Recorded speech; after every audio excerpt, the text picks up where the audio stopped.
Mari kita satu di dalam doa, kita berdoa. Bapa di surga, betapa kami bersyukur saat kami boleh menikmati waktu yang indah dan sangat baik di dalam hadirat-Mu. Kami boleh membawa pujian penyembahan kami dan Engkau Tuhan begitu setia mendengar kami. Kami boleh bersyafaat bersama menyatakan seruan doa permohonan kami dan kami percaya Engkau mendengar. Dan saat ini Tuhan, giliran kami untuk siap mendengar akan pesan-Mu, suara-Mu melalui firman-Mu.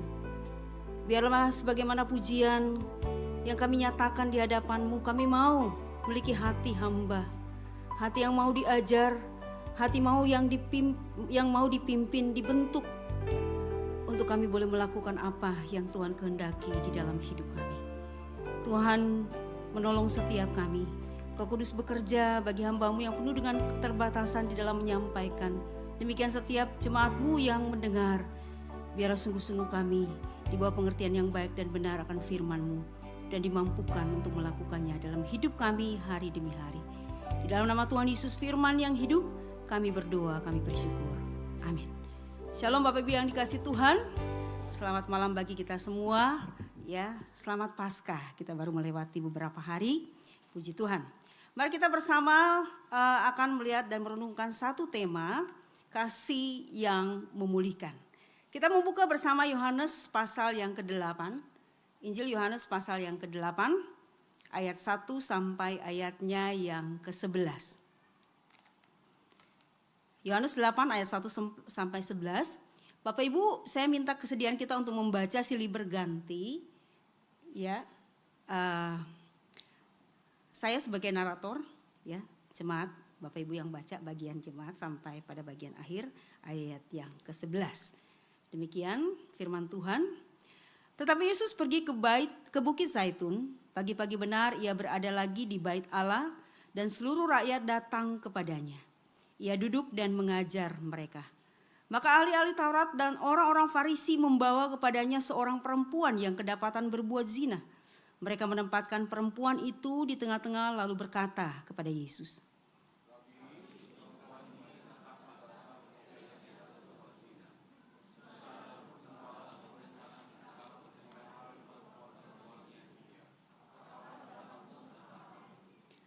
mereka mengatakan hal itu untuk mencobai dia, supaya mereka memperoleh sesuatu untuk menyalahkannya.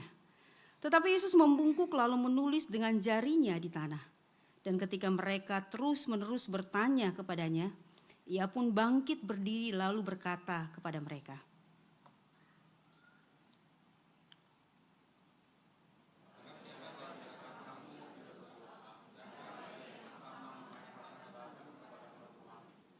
lalu ia membungkuk pula dan menulis di tanah. Tetapi setelah mereka mendengar perkataan itu, pergilah mereka seorang demi seorang, mulai dari yang tertua. Akhirnya tinggallah Yesus seorang diri dengan perempuan itu yang tetap di tempatnya. Lalu Yesus bangkit berdiri dan berkata kepadanya,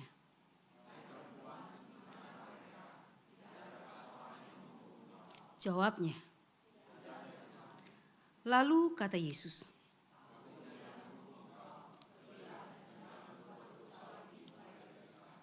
puji Tuhan. Saudara-saudara, kita hidup di dunia yang cepat sekali memberi label. Sekali orang jatuh, namanya berubah, ia gagal, dia bermasalah, dia tidak layak dipercaya. Di lingkungan kerja, di keluarga, ya kita mengenal istilah aib keluarga. Kalau satu orang jatuh, seluruh keluarga ikut menunduk. Nama baik lebih dijaga daripada hati yang terluka. Kesalahan sering disembunyikan, bukan disembuhkan. Bahkan di tengah-tengah gereja, seringkali kesalahan orang itu dibicarakan, tetapi tidak didoakan. Kadang masa lalu lebih diingat daripada pertobatan hari ini. Dunia sering berkata, kamu salah, maka kamu selesai. Saudara-saudara, namun narasi Yohanes 8 ayat 11 ini memberitahukan kepada kita tentang Yesus yang tidak menutup cerita seseorang dengan dosanya. Melainkan dia membuka masa depan melalui kasih-Nya yang memulihkan. Kasih yang bagaimana dan seperti apa yang Yesus teladankan. Yang dapat memberi pemulihan bagi seseorang. Kasih yang dimulai dengan memandang dengan belas kasihan. Saudara-saudara yang dikasihi Tuhan, coba kita membayangkan peristiwa saat itu. Di suatu pagi di halaman bait Allah, orang-orang datang untuk melihat dan mendengar Yesus mengajar. Tiba-tiba suasana yang tenang itu berubah. Sekelompok ahli Taurat dan orang Farisi datang menyeret seorang perempuan. Perempuan itu tidak datang dengan sukarela. Alkitab secara jelas mencatat dia diseret. Dengan maksud apa? Untuk dipermalukan, dilempar di tengah kerumunan. Sekalipun kita tahu dicatat di situ, di balik itu tindakan orang ahli Taurat dan orang Farisi adalah untuk mencobai Yesus. Mereka berkata kepada Yesus, "Rabi, perempuan ini tertangkap basah ketika ia sedang berbuat zina." Saudara yang dikasihi Tuhan, bayangkan wajah perempuan itu. Dia pasti takut, dia pasti malu, putus asa. Dia sendiri tidak ada keluarga di situ, tidak ada yang membela. Dia tahu hukum Taurat mengatakan orang yang berbuat zina itu hukumannya wajib dan pasti adalah rajam sampai mati. Dilempari batu sampai mati. Di tangan orang-orang yang berkumpul saat itu mungkin sudah ada batu. Wajar kalau hari itu perempuan itu berpikir, ini akhir hidupku. Semua orang yang ada di tempat itu, di bait Allah itu, semua orang itu melihat perempuan itu. Tetapi kita melihat ada dua kelompok yang melihat perempuan yang berdosa ini, yang berzina ini dengan cara yang berbeda. Orang Farisi dan ahli Taurat melihatnya sebagai pelanggar hukum. Mereka melihat dosanya. Tetapi Yesus melihat sesuatu yang berbeda. Yesus melihat seorang manusia yang terluka. Yesus tidak langsung menghukum. Yesus membungkuk dan menulis di tanah. Seolah-olah Yesus sedang memberi waktu kepada semua orang yang ada di tempat itu untuk memeriksa hati mereka masing-masing. Saudara-saudara yang dikasihi Tuhan, seringkali kita seperti orang Farisi dan ahli Taurat. Mudah untuk melihat kesalahan orang lain, cepat menilai dan cepat menghakimi. Padahal mungkin kita sendiri juga memiliki dosa yang kita sembunyikan. Dan mungkin dosa itu lebih parah daripada orang lain. Kasih yang memulihkan selalu dimulai dari mata yang penuh belas kasih. Bukan mata yang mencari kesalahan, bukan mata yang melihat jiwa, bukan mencari kesalahan, tetapi mata yang melihat jiwa yang perlu diselamatkan, yang perlu ditolong. Saudara-saudara melihat dengan penuh belas kasihan, itulah yang selalu ditunjukkan oleh Tuhan Yesus. Ketika ia melihat orang banyak yang mengikutnya, di dalam Matius pasal 15 ayat 32 sampai 39. Ketika ia berjumpa dengan dua orang buta, di dalam Matius 20 ayat 34. Ketika Yesus bertemu dengan orang yang sakit kusta. Ketika dia melihat seorang janda di Nain yang anaknya sakit dan meninggal. Di dalam bagian itu, ketika Yesus bertemu dengan mereka, dikatakan tergeraklah hatinya oleh belas kasihan. Dan saudara-saudara bukan hanya berhenti pada melihat, tetapi melakukan tindakan menolong. Tuhan memberi orang yang lapar makan. Dia menyembuhkan orang yang buta, sehingga mata mereka dapat melihat. Dia memulihkan yang sakit kusta. Kita tahu sakit kusta bukan hanya secara fisik, tetapi juga sakit sosial, dikucilkan, diasingkan. Kasih Yesus menjamah, melawat dan memulihkan. Dan dia membangkitkan orang mati. Anak pemuda, anak dari janda di Nain, dia bangkitkan dari kematian. Saudara-saudara, beberapa tokoh penafsir, saya mengutip tentang belas kasihan, memberikan penjelasan tentang belas kasihan. William Barclay menjelaskan kata belas kasihan, Yunanis plaknizomai, sebagai rasa iba yang sangat dalam sampai mengguncang isi perut. Artinya belas kasihan Yesus adalah emosi yang sangat kuat dan mendalam yang membuatnya tidak bisa tinggal diam, tetapi harus bertindak untuk menolong. Itulah yang dilakukan oleh Tuhan. Dia tidak hanya melihat, tetapi ada tindakan yang menolong, yang memulihkan. John Stott, dia mengatakan belas kasihan Yesus bukan sekedar perasaan simpati, tetapi respon aktif yang lahir dari hati Allah terhadap manusia yang berdosa dan terluka. Yesus melihat manusia secara utuh, baik fisik, rohani maupun emosional, dan terdorong untuk bertindak menyelamatkan. Bukan hanya sekedar merasa iba, bukan hanya sekedar merasa kasihan, tetapi respon aktif yang lahir dari hati Allah terhadap manusia yang berdosa dan terluka. Matthew Henry menekankan bahwa belas kasihan Yesus muncul karena ia melihat manusia seperti domba tanpa gembala, bingung, lemah dan tersesat. Hati yang tergerak karena kondisi manusia yang tidak berdaya, sehingga ia datang untuk membimbing, mengajar dan memulihkan. Ini arti dari belas kasihan Yesus. Bukan sekedar perasaan semata-mata rasa iba, rasa kasihan. Tetapi ada tindakan yang sungguh-sungguh nyata yang bisa mengubahkan, memulihkan seseorang. Saudara-saudara yang dikasih Tuhan, kasih Yesus yang memulihkan dimulai dari mata yang memandang dengan penuh belas kasihan dan juga bertindak memberi anugerah. Dikatakan kemudian Yesus berkata, barang siapa di antara kamu tidak berdosa, hendaklah ia yang pertama melemparkan batu. Saudara-saudara, kalimat itu seperti petir di tengah kerumunan. Ya. Apa yang terjadi kalau kita melihat di dalam narasi ini, ketika Tuhan Yesus berkata kepada orang banyak itu, orang-orang mulai sadar dan mulai yang tua pergi lebih dahulu, kemudian yang muda. Batu-batu yang tadinya mungkin siap dilempar itu jatuh ke tanah. Akhirnya yang tersisa hanya Yesus dan perempuan itu. Dan Yesus berkata, hai perempuan, di manakah mereka? Tidak adakah yang menghukum engkau? Perempuan itu menjawab, tidak ada Tuhan. Lalu Yesus berkata, aku pun tidak menghukum engkau. Saudara-saudara dikasih Tuhan, kalimat ini bukan berarti Yesus kompromi terhadap dosa. Tetapi ini adalah deklarasi kasih karunia. Yesus tidak berkata engkau benar, tetapi ia memilih untuk tidak menjatuhkan hukuman saat itu. Mengapa? Karena misi Allah, misi Yesus bukan untuk menghukum, tetapi menyelamatkan.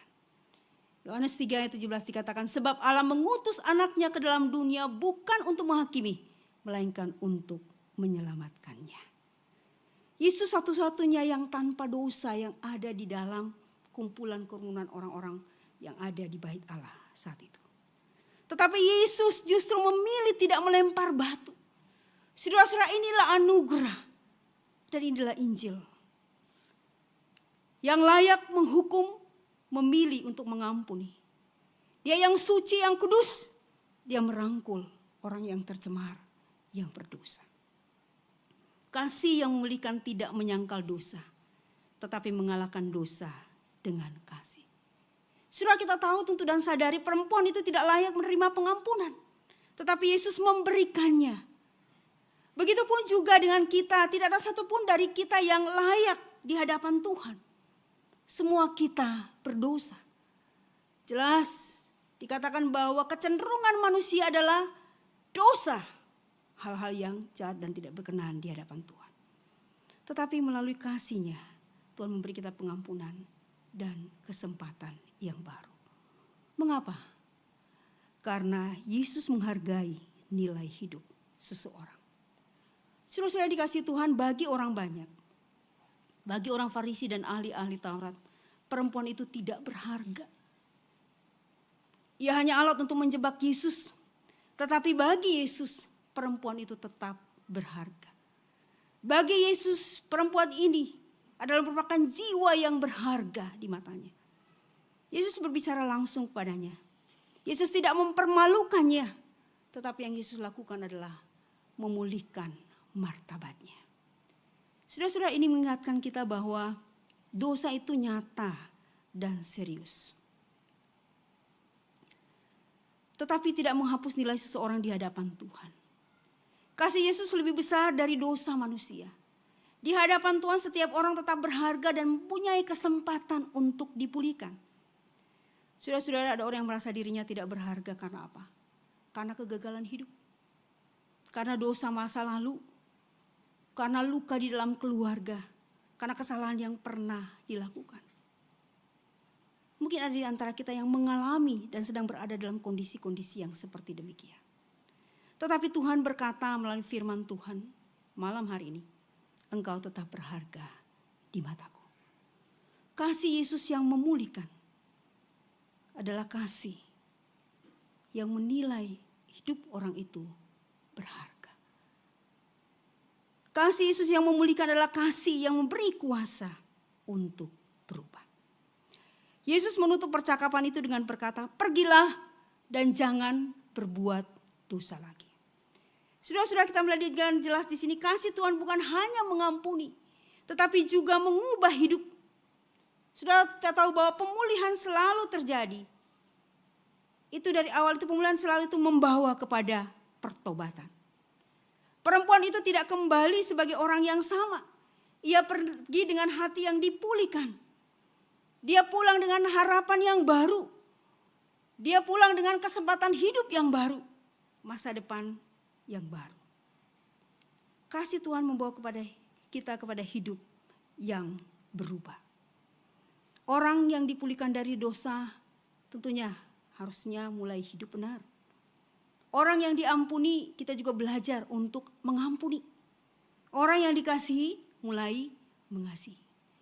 Saudara-saudara, siapa yang di sini yang mengatakan bahwa saya belum dipulihkan dari dosa? Saya belum merasakan diampuni. Saya belum merasakan dikasihi.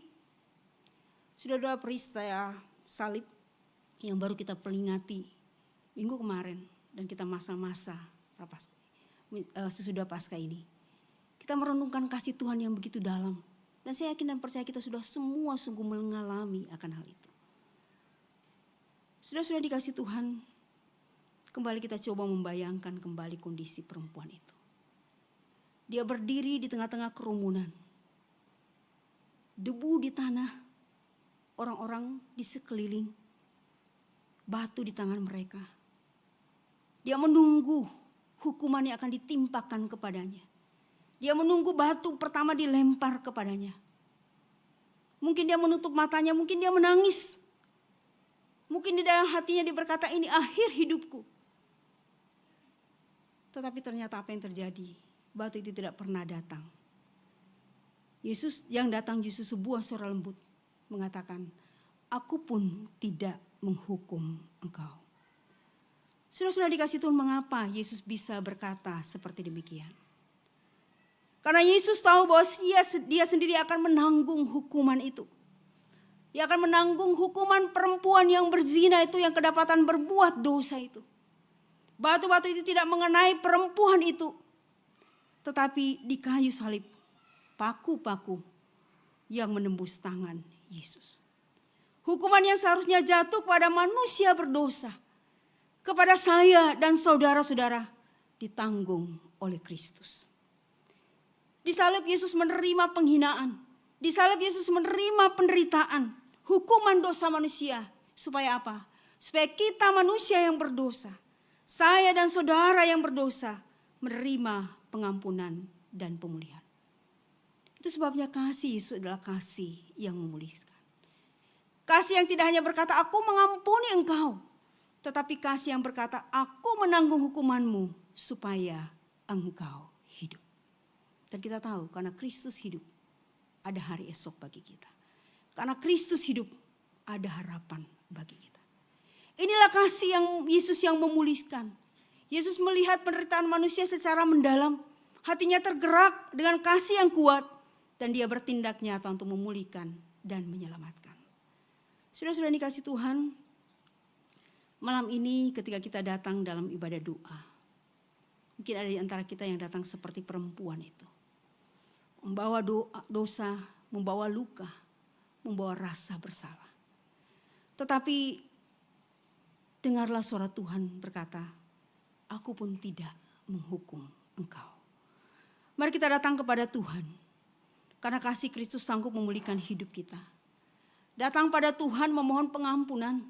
Menyerahkan dosa kita. Meminta Tuhan memulihkan hidup kita. Karena di dalam Yesus selalu ada pengampunan, pemulihan dan hidup yang baru. Kiranya Tuhan menolong setiap kita. Mari kita tunduk kepala, kita berdoa. Tuhan Yesus, terima kasih untuk kasih-Mu yang memulihkan. Di kayu salib Engkau menanggung dosa kami. Ampuni kami ya Tuhan yang mungkin masih sering kali menghakimi dan tidak melihat akan diri kami juga yang penuh dengan kesalahan, penuh dengan pelanggaran dan tidak layak. Tolong kami, pulihkan kami Tuhan. Berikan kami hati yang baru, berikan kami hidup yang berubah dan kasih yang sama untuk orang lain. Di dalam nama Tuhan Yesus kami berdoa, kami bersyukur.